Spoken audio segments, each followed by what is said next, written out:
মিরপুর বাজারে দুর্দর্শ চুরি আতঙ্কে ব্যবসায়ীরা। লক্ষ্মীপুর জেলা ৬ নং বাঙ্গাখা ইউনিয়নের মিরপুর বাজারে গতরাতে সংঘটিত হয়েছে দুর্দর্শ চুরির ঘটনা। চোরের দল রহিম ট্রেডার্স, দিদার টেলিকম ও রিয়াদ স্টোরে হানা দিয়ে নগদ অর্থ, মোবাইল সহ বিভিন্ন মূল্যবান মালামাল নিয়ে যায় বলে জানা গেছে। ঘটনা বিষয়ে দিদার টেলিকমের স্বত্বাধিকার দিদার ক্ষয়ক্ষতির বিষয়ে তুলে ধরেন। ২৪,০০০ টাকা ক্যাশ ব্যাঙ্কে আমার থেকে নিয়ে গেছে। এবার 5টা ব্লুটুথ নিচ্ছে নেক ব্যান্ড, একটার দাম হচ্ছে 700 টাকা করে। আর 3টা ব্লুটুথ হয়েছে, একটা 1200 টাকা করে 3টা ব্লুটুথ নিচ্ছে। একটা ফোনের দাম হচ্ছে 8,000 টাকা, আর একটা হয়েছে 7,000 টাকা একটা ফোন। আর একটা ফোন হয়েছে কাস্টমার না ফোনটা দিয়ে গেছে, কিন্তু কত টাকা দাম এটা জানি না আমি, কিন্তু মোবাইলের মডেল হয়েছে এই আইটেল 50। আপাতত দুইটুকু জানা গেছে না, এটুকু জানা গেছে, কিন্তু বিস্তারিত জানি না। আপাতত এই কথা আমি জানি, বাজার কমিটি যদি শক্ত থাকে তাহলে আমাদের চুরিটা কে করছে না করছে সব কিছু ধরা খাইবে। আর আমাদের বাজার কমিটি হয়েছে দুর্বল যদি থাকে তাহলে আমাদের লস। আমাদের বাজার কমিটি যদি চারিপাশে দিয়ে সিসি ক্যামেরা রাখে তাহলে তো আমাদের কোনো সমস্যা নাই। চোর ধরা নিকটস্থ চোর ধরা খাইব, কে চুরি করছে কীভাবে হয়েছে সব কিছু চোর ধরা খাইব। কিন্তু আমাদের বাজার কমিটি তো ওইভাবে দেখে না। দেখানোর কারণে আমাদের বাজার এই পর্যন্ত আমার 5-6টা দোকানে চুরি হয়েছে।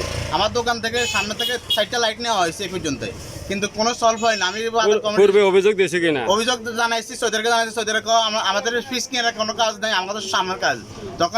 তখন আর লাইট লাগাই না। তখন লাইট লাগানোর কাজ আমার পাশের দোকান লাইট লাগাইছে, আমি আর লাইট লাগাই না। বলছে যদি লাইট চুরি হয় তাহলে আমরা দায় দিব, কিন্তু এরপরে লাইট লিয়ে চলে গেছে। এরপর জিজ্ঞেস কেন মাছ ছিল না, কিন্তু আমাদের প্রতি মাসে বিল লই চলে যায়। পরে রিয়াদ স্টোরের রিয়াদ চুরির বিষয়ে বিবরণ দিতে গিয়ে উদ্বেগ প্রকাশ করেন।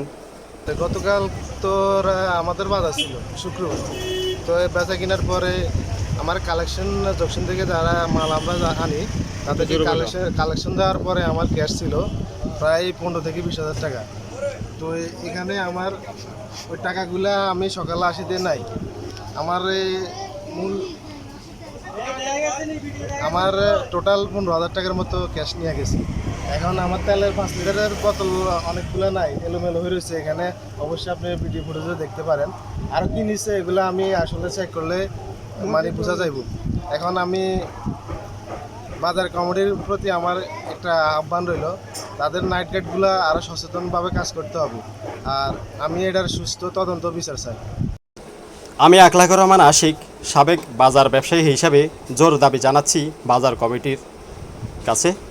বাজারে নিয়ম শৃঙ্খলা নিশ্চিত করা, দ্রুত সিসি ক্যামেরা স্থাপন, রাতের নিরাপত্তা ব্যবস্থা জোরদার এবং অপরাধীদেরকে দ্রুত শনাক্ত করে আইনের আওতায় নিয়ে আনা হোক।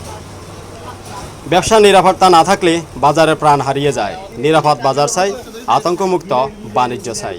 আকলাকুর রহমান আশিক, ফেসবুক থেকে আমি আকলাকুর রহমান আশিক এবং আকলাকুর রহমান 2.0 ইউটিউব চ্যানেল থেকে আমি আশিক ছিলাম এতক্ষণ আপনাদের সাথে।